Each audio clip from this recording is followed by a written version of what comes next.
Sveiki, gerą dieną. Žiūrėkit, dar vienas automobiliukas, Ford S-Maxas. 10 metų, 2 litrai dizeliukas. Žiūrėkit, viduje turim gražų odinį saloną. Šildomos sėdynės.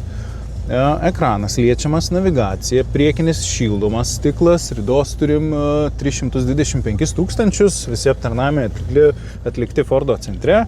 Žiūrėkit, multifunkcinis vairas yra, salonas tvarkingas, gražus, yra užuolaidėlės, pasikavot nuo saulės, 5vietis automobilis, nepamenu ar minėjau, neblogos žieminės padangos, praktiška spalva, nereikalaujanti daug priežiūros ir kainukiai. Apie 4 000 kainuos automobiliukas.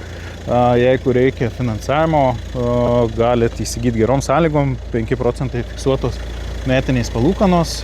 Jeigu ne, atvažiuojat, galite paprastai įsigyti grynais arba pavedimu. Suma leidžia. Tai va, toksai automobiliukas, ką domina Ford S-Maxas, 10 metų, 2 litrai dizeliukas.